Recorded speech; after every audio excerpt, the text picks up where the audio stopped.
Quem é cristão tem que estar preparado para se deparar com certos convites da vida, né? Muitos cristãos são convidados quando eles estão conhecendo a palavra, pregando a palavra de Deus, há aquele desejo de fazer a teologia, né? Chamada teologia. Não que não seja ruim, mas o problema é que muitas pessoas fazem a teologia para poder se gabar, né, do seu conhecimento. O homem começa a entrar por um caminho de auto-orgulho, né, de ter esse conhecimento, né? E ali ele se perde porque ele se desconecta da mensagem do Espírito Santo, que muitas vezes é uma mensagem simples, porque ela tem que ser aplicada para a igreja, que é um povo simples. A Bíblia mesmo relata que não foram muitos de nobre nascimento que foram chamados, mas também foram chamados pastores, evangelistas e mestres, né? Então você tem mestres em teologia, pessoas que vão te ensinar aí no comentário bíblico, né, todo o contexto de algo que é o passo que todo cristão deve dar nessa direção. Estudar o contexto do que ele está lendo na Bíblia, para que ele não se perca, né? Ou não aprenda alguma coisa errada. Então você tem os mestres que fazem esse ensinamento. E tem pessoas que desprezam os mestres, né? Então, a Bíblia é um livro que foi feito para pessoas simples, tá? E muitas pessoas, elas não entendem isso. Porque o objetivo da Bíblia não é que as pessoas se tornem teólogos. Nem todo mundo vai se tornar teólogo, nem todo mundo vai ter um conhecimento vasto da palavra de Deus. O intuito da Bíblia é manter informado no coração do homem os deveres, os valores de uma vida como a vida de Cristo, né? Os valores de um co-herdeiro com Cristo, daquele que se torna filho, né? 1 João 12, a todos o quanto receberam, deu-lhes o poder de serem feitos filhos de Deus, a saber, os que creem no seu nome. No momento que você creu em Jesus, isso foi uma obra de Deus. Jesus disse: ninguém vem a mim se o Pai não o trouxer, pois está escrito nos profetas, e serão todos ensinados por Deus. Então, se alguém não está em Cristo, ele ainda não foi iluminado por Deus. Isso não significa que Deus despreza essa pessoa. Isso não significa que Deus não se importa com essa pessoa. Jesus foi categórico em dizer: os que são nascidos da carne são carne, e os que são nascidos do Espírito, Espírito. Cada qual se inclina para a sua natureza. Os da carne se inclinam naturalmente para a natureza adâmica, né? A natureza de se rebelar, né, contra Deus. Então você vê um cara que é ateu, você acha que a sua missão pregar o evangelho para o ateu. Não é a sua missão. A sua missão é pregar para quem quer receber a pregação. Porque Jesus também foi categórico em dizer: se você entrar numa casa que não te recebe, sacode a sandália dos seus pés como testemunho. Ou seja, Jesus ofereceu o evangelho. Jesus cumpriu a sua profecia de que o evangelho seria pregado em todo o canto do mundo, depois viria o fim. Então é para um cumprimento de uma promessa. Ele não está dizendo que todos vão aceitar o evangelho. Ele só está confirmando. Muitas vezes você vê Jesus fazendo coisas para confirmar profecias. Toma aqui, ó, pega espadas. Não era para ele cortar a orelha não era para Pedro cortar a orelha do sacerdote, do centurião do sacerdote, né? Era para eles simplesmente ser contado com os seus transgressores. Era simplesmente o cumprimento de uma profecia, tá? Não era para fazer aquilo. Se fosse para ele cortar a orelha do cara, Jesus não colaria a orelha. Diria: não, parabéns, Pedro. Você fez certo, te dei a espada, cortou a orelha, beleza. Era para isso mesmo. Não, não era para isso. Então, você vê a simplicidade do evangelho, né? Então, você é convidado por um monte de coisas na vida. Sempre tem que lembrar da parábola do semeador, daquela semente que é sufocada pelos espinhos. Quando os cuidados do mundo, as fascinações das riquezas e as demais cobiças, elas tornam a semente improdutiva. Elas sufocam o evangelho dentro de você. Por isso que você tem que tomar cuidado para você sempre estar dando frutos. Jesus disse: o ramo que estando em mim, que der fruto, eu limpo para que produza mais fruto. Ou seja, a atuação do Espírito Santo, que glorifica a Jesus, né? Que faz a obra aqui na terra, porque ele foi enviado por Cristo, e ele glorifica Cristo, foi Jesus mesmo que disse isso. Essa obra que você faz, esses frutos, eles vão te capacitando espiritualmente para que você produza mais. Ou seja, quem tá produzindo frutos vai ter capacidades maiores de produzir mais frutos. O Evangelho é a coisa mais simples que existe. Ele é muito simples. Não precisa toda essa pataquada de eloquência, né? A gente recebe o convite e somos tentados a brigar com outros, né? Sendo que existe um período para você desafiar certas ministrações, mas que você não deve perder toda a sua vida se desgastando nisso, né? E quando Jesus fala, por que que enxerga a trave no olho do outro, por que que enxerga o argueiro no olho do outro e não enxerga a trave que há no seu? Possivelmente, como eu entendo isso, é que quando você ataca muito as pessoas, tem alguma coisa de errado em você, que você não está percebendo e que pode ser mais perigoso do que aquelas pessoas que você está atacando. Havia um simples argueiro no olho do irmão, e enquanto no seu há uma trave. Olha o que Jesus está falando, que você está pior do que ele, e por isso você está atacando. Então, você tem que tomar cuidado, que existe pessoas que atacam uma falsa doutrina, um falso pensamento, né? Porque nós temos o direito de julgar de dentro. Os de fora Deus julgará. Nós temos o direito de julgar o comportamento dos que se dizem cristãos. Ou seja, que julgamento é esse? Isso está errado. Essa pregação está errada. Essa pregação está errada. O próprio João disse, se alguém vem à sua casa e não traz a sã doutrina, não recebe em casa. Está julgando uma falsa ministração. Ou seja, não dê moradia, não dê hospitalidade para quem está pregando um falso evangelho, porque ele vai atrapalhar, ele está atrapalhando a obra. Então, se você der moradia, você vai estar ajudando a falsa pregação. Então, existe limite para a bondade. Até para a bondade existe limite. Tá? Paulo disse, Himeneu e Fileto estão corrompendo a fé porque eles estão pregando que a ressurreição já aconteceu. Ou seja, Himeneu e Fileto eram mestres da igreja. E eles se tornaram irrepreensíveis com essa falsa doutrina.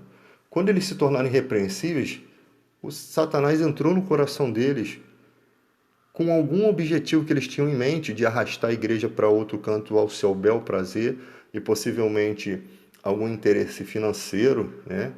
E algum interesse manipulador de poder, né? E aquela desobediência dele, aquela rebeldia, é pior do que o pecado de feitiçaria e idolatria. Porque quando a pessoa já não consegue mais receber uma admoestação, né, que fala uma repreensão saudável para o seu bem, para a melhora do Espírito Santo dentro de você, para a melhora da sua vida, para a sua melhorar a sua conexão com Deus, você não é sábio, se você não aceita a repreensão. Porque Davi, que era um homem segundo o coração de Deus, ele dizia, fira-me o justo, será como o azeite que desce sobre a barba de Arão. Fira-me o justo, Senhor, envia alguém justo para ferir o rei. Envia alguém justo para desafiar o rei e mostrar se há em mim alguma coisa de errado. Porque ele sabia que alguém que tivesse a ousadia de fazer isso, com certeza, não estaria preocupado com bens materiais, porque nem a sua vida ele estaria preocupado. Então, quando a pessoa é de Deus, como o João Batista lá, foi lá repreender Herodes, né? Ele morreu por consequência disso, mas ele viu que a alma de Herodes estava se perdendo e ele quis ajudar Herodes.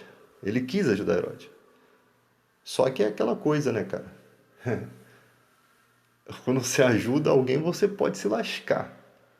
Quando Paulo expulsou o espírito adivinhador de uma mulher, que adivinhava as coisas, essa mulher pertencia a uma outra religião, aos adoradores de Diana, né? A um templo de feitiçaria. E quando ele expele o espírito daquela mulher, homens que faziam nifes de prata, né?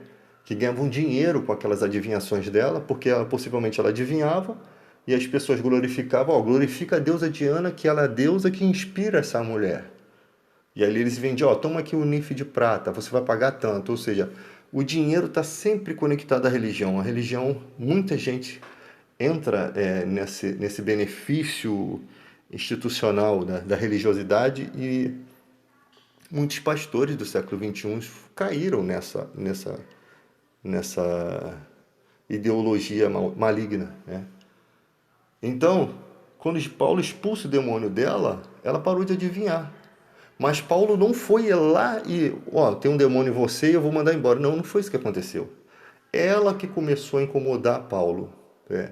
O espírito mal que estava nela, toda vez que Paulo saía para pregar, o espírito sabia onde ele estava e ele saía na surdina. Como é que essa mulher sabe que eu estou saindo por aqui? O espírito maligno estava avisando, né? Imagina, você tá aí escondidinho dentro de uma comunidade fazendo uma filmagem e o espírito maligno fala pro dono lá da bandidagem lá, ó, esse cara aí é da Rede Globo. Aí você morre. É assim que funciona. As trevas trabalham. E ali toda vez que Paulo saía para pregar, esse homem vos anuncia o caminho da salvação. Ela ficava proclamando aquilo, quer dizer, divulgando algo que Paulo queria fazer em secreto. Ela estava proclamando algo, ela estava trazendo problema para Paulo. Você está numa cidade de feitiçaria, ninguém quer outra pregação, ninguém quer uma ministração de outro Deus. Aqueles homens que faziam níveis de prata não iam ficar, aqueles milicianos não iam estar felizes com aquela mensagem. Tá? E aí começa a dar problema. E aí Paulo vai e resolve o problema. Capeta, vai pro inferno de novo. Volta. E aquela mulher foi liberta, porque ela não podia mais ser uma sacerdotisa. Os caras não podiam mais fazer nível de prata, porque não conseguia mais adivinhar nada. Ela deve ter chegado, olha, eu perdi o meu poder. Mas como assim?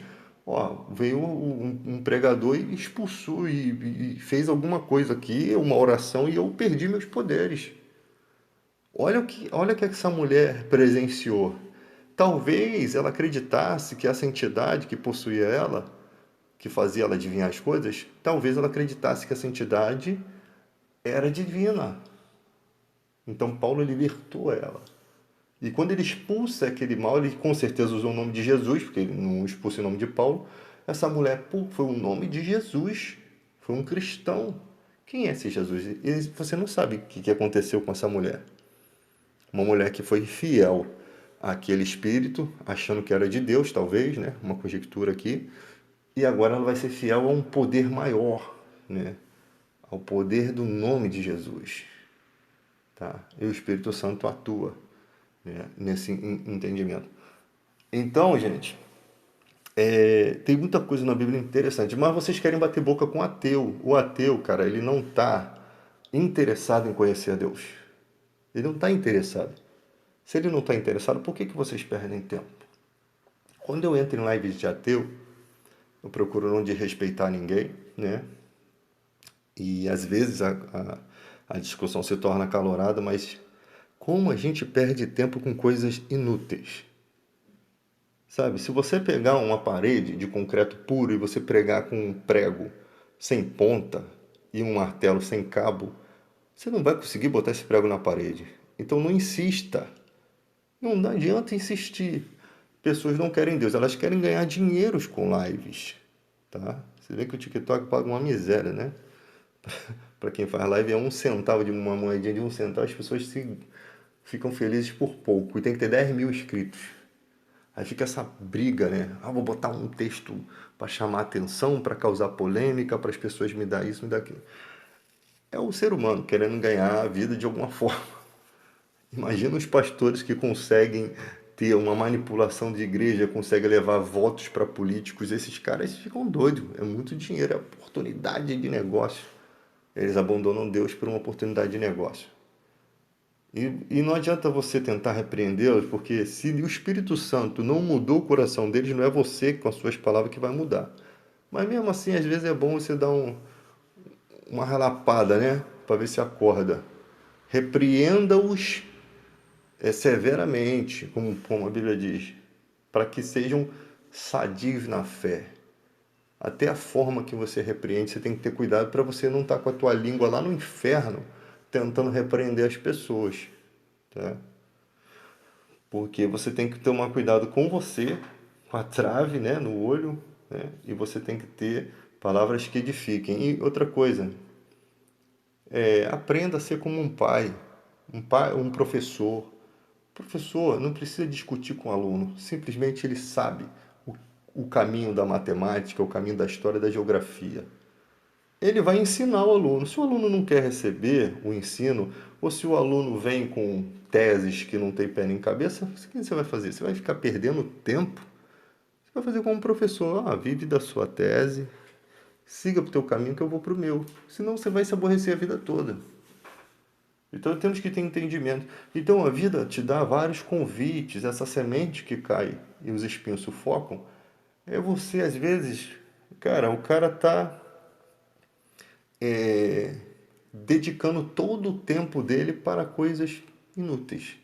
Olha, eu vou malhar, vou ficar forte. Aí o cara, sabe, às vezes o cara entra, é como o Cazuza fala, ideologia, eu quero uma para viver.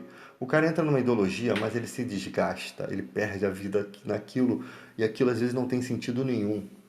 Você entra numa live de política, tu fala, sabe como é que acaba? Ninguém se converte ao seu político, cada um vota pelo que quer, porque o cara tá com uma política de armamentista, isso daí me agrada. As pessoas votam em presidente assim, essa política me agrada, então vou votar nele. Ou seja, que se exploda quem está passando fome, né? Na mente deles não tem pensamento para o próximo. Isso não é patriotismo, isso é egoísmo, isso não é patriotismo, isso é você olhar só para o seu umbigo, né? E as pessoas não conseguem entender isso. Eu vou votar no presidente que mude a educação, coloque uma educação de qualidade, que realmente equipare a educação pública com a educação profissional, particular, né?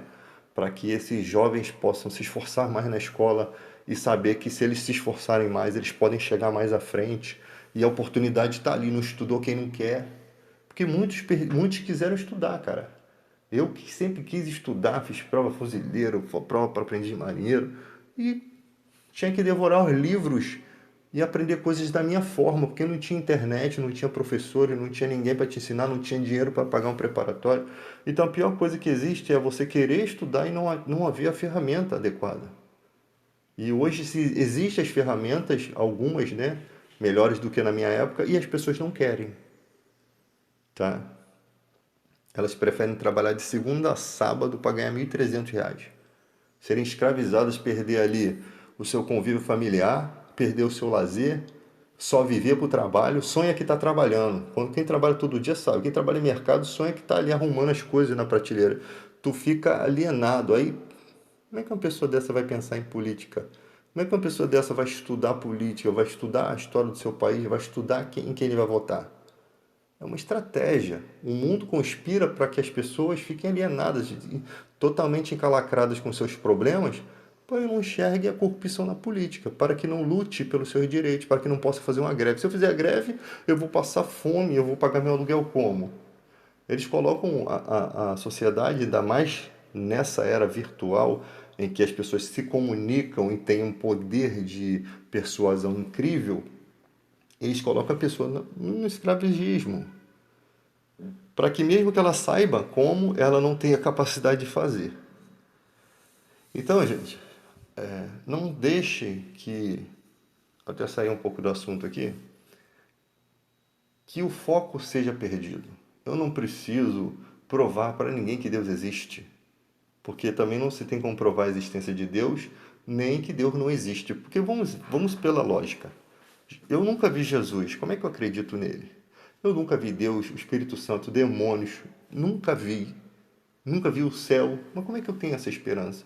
Porque essa esperança foi escrita no nosso coração no momento que Deus nos escolheu para nos iluminar. O Evangelho é um dom gratuito de Deus. Ninguém vem a mim se o Pai não o trouxer. Pense nisso. Ah, mas o católico está fazendo isso, o espírita está fazendo aquilo. Não me importa.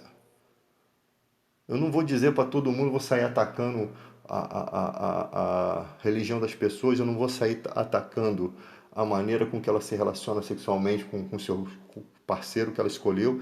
Eu não posso sair pelo mundo atacando o evangelho. É em paz que se semeia o fruto da justiça aos que promovem a paz. É o evangelho da paz, não é o evangelho da guerra.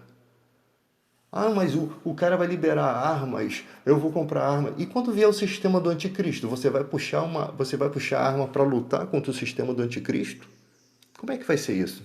Um sistema que quem puxar da espada vai morrer da espada. Quando fala espada, está falando de arma de ferro. Está falando de luta. Quem lutar dessa forma vai morrer dessa forma. É isso que Jesus está dizendo. Então eu acabo logo com os argumentos. Aí o cara fala assim, ah, mas se quando o dia que te fizerem isso contigo, você vai pensar diferente. Pode ser que no momento a gente pense diferente, a gente pense não com a mentalidade, mas não com a razão, mas com a lógica prática, né? Com a raiva. Eu não quero, eu não quero sangue nas minhas mãos. Ainda mais se for por um mísero celular, um pedaço de tecnologia que hoje está aqui, custa um dinheiro, amanhã não vale nada. O cara vem, furtou aqui, ele nem armado estava, ele furtou. Aí eu tenho que pegar o armamento e acabar com ele? Como é que é isso? Por um celular, eu vou tirar uma vida? Eu vou fazer uma mãe chorar, eu vou fazer uma mãe sofrer por um celular? Então tem coisas que vocês precisam analisar. Eu não quero sangue nas minhas mãos. Eu sou cristão. Se você for convocado para a guerra, já vai ser uma coisa terrível, porque você vai ter que lutar. Ali você é uma autoridade. Ali você é um ministro vingador de Deus para castigo dos opressores. Naquele momento da sua convocação, as questões modificam-se, porque você foi colocado naquela situação. Agora, você não pode praticar injustiça. Você tem que estar dentro da legalidade do que a lei do teu país estabelece, né? E a lei de Deus no seu coração, né? Se nós temos que amar os nossos inimigos e orar pelos que nos perseguem, como é que eu vou dizimar o cara? Como é que vai ser isso? Isso não dá certo no mundo, isso não resolve o problema do mundo. Aí as pessoas falam assim, ah, mas se acontecer isso, se acontecer aquilo, cara, o ser humano vai odiar na hora, vai, mas quem tem o coração em Deus vai ter um momento em que ele vai parar e não vai botar o sol sobre a ira dele. Vai ter um momento que ele vai refletir e vai falar, cara, eu não posso continuar com isso, porque senão eu vou tomar uma atitude pior do que às vezes. Porque às vezes você vai tomar a atitude de vingar-se, e o que acontece? Você vai e se vinga em uma pessoa que não tem nada a ver. Sem querer, você acaba causando uma tragédia. E aí você, de coberto de razão, você passa a ser o vilão da história. E aí você enterra a sua vida por uma coisa que não vai resolver o problema. Você não vai trazer a vida daquele que se perdeu de volta. Não vai nada que você fizer, tá? É muito difícil, é muito difícil. Existe, cara, imagina a luta de um pai que perde o filho de uma forma trágica e você está ali vendo aquela pessoa que cometeu aquele ato e a justiça não se fez presente. Ou seja, porque a justiça omissa, ela faz isso. Ela gera um rancor no teu coração tão grande que você acha que você precisa fazer a justiça quando a justiça não faz de forma correta, sensata, a impedir aquilo. E aí você com as próprias mãos, tenta fazer justiça. E aí acaba com a sua vida, acaba com tudo. Ali você se perde, ali você entra num lugar. E outra coisa, a injustiça contra você já foi cometida 2 vezes. E ali você abriu mão da sua liberdade. Você já está com vários problemas psicológicos para ser resolvido, que vai durar anos. Aí quando você vai fazer um ato que você acha que é justo, você tira a vida de uma pessoa que não tinha nada a ver com o problema. Aí você tem mais uma coisa. Daqui a pouco você está atentando contra si mesmo. Então não vai resolver a situação, cara. É muito difícil. E as pessoas não, elas querem resolver. Vocês querem resolver sem se preocupar. É igual relacionamento. Você está casado com uma boa mulher que cuida de você, cuida da sua família, cuida da sua roupa, da sua comida. Aí tem aquele cara que tem algum sentimento. Ele larga a mulher, mas ele sempre sabe que pisou. Sabe aquele cara que pisa na bosta e o cheiro fica a vida toda? É aquele cara que sabe que não deveria ter largado aquela mulher.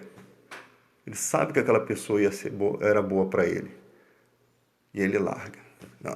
Aí tem cara que ainda mantém aquele sentimento, ele fica assim, pensativo. Tem cara não. Eu vou ficar perdendo tempo com isso? Eu vou pensar. Aí, tipo assim, ele acha que pelo fato dele não pensar naquilo, ele não vai ter prejuízo nenhum. E já teve prejuízo. Quando a esposa certa vem do Senhor. Se você tinha a esposa certa e você desprezou, irmão, você vai bater com a cabeça em ponta de faca a vida toda. Sabe? Porque o amor é muito mais do que relacionamento de desejo. O amor é uma preocupação maravilhosa, né? É uma preocupação maravilhosa. Imagina, você larga a sua mulher por outra mais nova, aí ela adoece, a sua mulher adoece, aquela que você largou, e ali ou ela tirou a vida dela, ou ela adoeceu a ponto de você abandonou aquela pessoa, não cuidou, tal, simplesmente você comeu a comida, limpou a boca, é como se aquela comida não fosse nada, simplesmente só serviu para satisfazer a sua fome. E você seguiu. Rapaz, seria bom que você nem olhasse mais para trás. Porque se você olhar para trás, irmão, você olhar para dentro de você como você é um monstro, você ia chorar amargamente. E às vezes é bom a gente olhar para dentro da gente e ver quem nós somos de verdade. Quem nós somos, porque tem arrependimento, irmão, que não volta. A única chance de você mudar isso aí é você se tornar uma pessoa melhor e começar a fazer aquilo que você não fez lá atrás, o bem que você não fez lá atrás, projetar na vida das pessoas do seu caminho, que aí você encontra Deus. Aí você chama a atenção de Deus. Aí ele olha, ele errou, mas ele quer mudar, ele quer melhorar. Entende? É assim que se substitui as coisas. Não que você vai fazer as coisas para isso,